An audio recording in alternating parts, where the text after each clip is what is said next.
இந்த தமிழை எங்களுடைய பண்பாட்டுக்கும் எங்களுடைய கலாச்சாரத்துக்கும் வீரத்துக்கும் அடையாளமான ஜாழ் மண்ணிலே தமிழை வளர்த்து கொண்டிருக்கின்ற தமிழுக்கான ஒவ்வொரு வித்துகளாகவும் இருக்கின்ற ஒவ்வொருவருடைய புத்தகங்களை நான் வாசிப்பதற்காக எப்போதும் நான் நகுலா அம்மாவுடைய புத்தகம் மட்டுமல்ல எல்லாருடைய புத்தகங்களையும் சேகரிக்க தொடங்கி இருக்கிறேன். உண்மையாக சொல்வதென்றால் ஒரு சில விடயங்களை மட்டும் ரத்தின சுருக்கமாக சொல்லிவிட்டு நான் இதை முடித்துக் கொள்கிறேன். முதலாக என்ன இந்த புத்தக வெளியீட்டு விழாவிற்கு அழைத்த வேண்டும் என்னுடைய பேராசான் அவர்களுக்கும் மற்றும் அவை கூடியிருக்கின்ற அனைவருக்கும் மாலை வணக்கம். நான் யாழ்ப்பாணம் இந்து கல்லூரியிலேயே படிக்கின்ற காலங்களிலே ஒரு தமிழ் பண்டிதர் ஒருவரிடம்தான் தமிழை கற்றிருக்கிறேன். பண்டிதர் எப்போதுமே பண்டிதர் ஐயா உங்களுடைய தமிழ் பாடங்களிலே என்னைத்தான் புத்தகத்தை வாசிக்க சொல்றார். உங்களுக்கு தெரியும், புத்தகங்களை வாசித்து அதற்குரிய விளக்கங்களை சொல்லி அதன் பிறகு அதனோட கேள்விகளை செய்வது தான் சாதாரணமான நடைமுறை. தமிழுக்கும் தமிழ் இலக்கியத்துக்கும் ஓலைகளில் எடுக்கும் போது நான் நினைத்தேன் நான் ஒரு தமிழ் சார்ந்த துறை ஒன்றுக்கு போக வேண்டும் என்பதற்காக. தந்தையார் ஒரு பொலிஸ் உத்தியோகத்தர் என்பதால் என்னுடைய மிகப்பெரிய விருப்பமாக இருந்தது நான் ஒரு சட்டத்தரணியாக வர வேண்டும் என்று. ஆனால் ஓடவழியே நான் எடுத்துக்கொண்ட பெறுபவர்கள் அடிப்படையில் தந்தை என்னுடைய பரம்பரையில் யாருமே மருத்துவர்கள் இல்லை என்ற அடிப்படையிலே நான் மருத்துவத்துறையை தேர்ந்தெடுத்துக் கொண்டேன். சிறு வயதிலிருந்து கவிதைகள் என்றால் புத்தகங்கள் என்றால் காதல். எல்லோரும் கேட்பார்கள், நீங்கள் இவ்வளவு துணிந்து செயற்படுகிறீர்கள், அதற்கு என்ன காரணம் என்று. உண்மை என்னவென்றால் நான் நினைக்கிறேன் எனது விருதறிந்த காலங்களில் இருந்து எனது அம்மா எனக்கு கதை சொல்வது வழக்கம். இப்போதெல்லாம் நாங்கள் சாப்பிடுவது தொடக்கம் சகலத்துக்குமே யூடியூப் கொடுத்துவிட்டு யூடியூப்பை பிள்ளை சாப்பிட பார்க்கும்போது சாப்பாடு தீர்த்துகின்ற வரலாறு தான் இப்போது இருக்கிறது. அம்மா குளிக்கும் போது கூட ஒவ்வொரு வாளி தண்ணியை தூக்கி தலையில் ஊட்டுகின்ற நேரத்திலும் வாயிலிருந்து கதை வரவர்.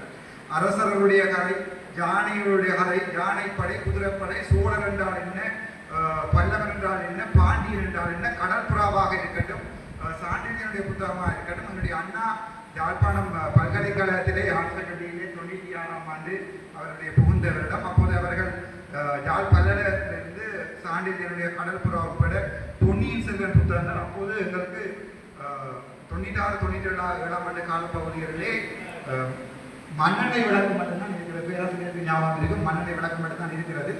இரவு 10 மணிக்கு பிறகு தலைமாட்டில் குப்பியோரை வைத்தபடி 2 மணி வரை படிப்பேன் என்றால் பல்கலைக்கழகத்திலே 7 நாளைக்கு பிறகு அந்த புத்தகங்கள் வைத்திருந்தால் திருப்பி கொண்டே பல்கலைக்கழக லைப்ரரியில் கொடுத்து விட்டு திருப்பி எடுத்துட்டு வரவர். ஸோ அண்ணா சொல்லுவார், நாளைக்கு புத்தகம் கொடுக்க போகிறேன், நீங்கள் முடித்து விடுன்றால் ஒரு பொன்னியின் செல்வனை 400 பக்கங்களாக இருந்தாலும் 600 பக்கங்களாக இருந்தாலும் அப்படியே வாசித்து விடுவேன். அண்ணா எதேச்சியாக வாய்ச்சிருக்காங்க நடு புத்தகத்தை தொடர்ந்து அது 2 வசனத்தை சொல்லி யாரால் யாருக்கு சந்தர்ப்பம் கூட உங்களுக்கு தெரியுமா நினைக்கிறேன். யாரால் யாருக்கு கூறப்பட்டது என்றால் நான் அது யாரால் யாருக்கு இச்சந்தர்ப்பத்தில் கூறப்பட்டிருந்தது. என்னுடைய வரலாற்றை நான் ஓஷோவின் கவிதைகளில் இருந்து தமிழர்களுடைய கவிதைகளில் இருந்து எல்லா கவிதை புத்தகங்களையும் வாசித்திருக்கேன். அது தவிர என்னுடைய மாமனார் சாவகச்சேரி மண்ணினுடைய பேராசிரியர் அருணாச்சலம் அவர்களை நினைக்கிறேன்.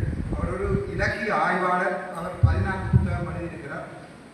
நான் அவருடைய கடைசி காலங்களிலே கால் எடுத்திருக்கிற நேரம், டயபெட்டிக் காரணமாக, சிறுநீரக நோய் காரணமாக கால் வெட்டியிருக்கின்ற நேரங்களிலே அவருடன் போயிருந்து தமிழ் இலக்கியங்கள் சம்பந்தமாக கேட்டு, என்றால் அவர் விட்டு போன புத்தகங்கள் கிட்டத்தட்ட என்னிடம் 12,000க்கும் மேற்பட்ட தமிழ் இலக்கிய புத்தகங்கள் இருக்கிறது.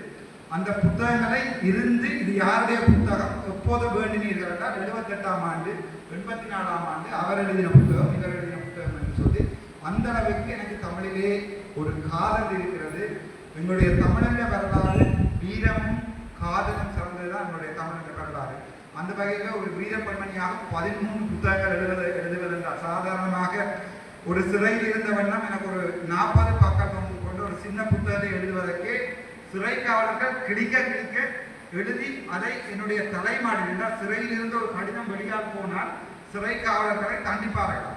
அப்போது அவர் சொல்ல டாக்டர் எழுதாதீங்கன்னு சொல்லும்போது என்னிடம் லீ குவான் யூ எனப்படுகின்ற சிங்கப்பூர் ஜனாதிபதியினுடைய தமிழிலே எழுதப்பட்ட புத்தகம் ஒன்றும், நெல்சன் மண்டேலாவினுடைய புத்தகம் ஒன்றும், அது தவிர சேகுவேலாளனுடைய புத்தகம், இந்த 3 புத்தகங்களை வைத்துக் கொண்டுதான் அந்த 19 நாட்களை சிறையிலே கடத்தினேன். அப்போது எனக்கு ஏதாவது எழுத தோணும். சிறையில் இருந்த 19 நாட்களையும் நான் மறந்தே இருக்கிறேன் என்றால் காலமே எழும்பி முகம் கழுவினா பிறகு அந்த புத்தகங்கள் இடுக்குகளில் ஏதாவது எழுதுவேன்.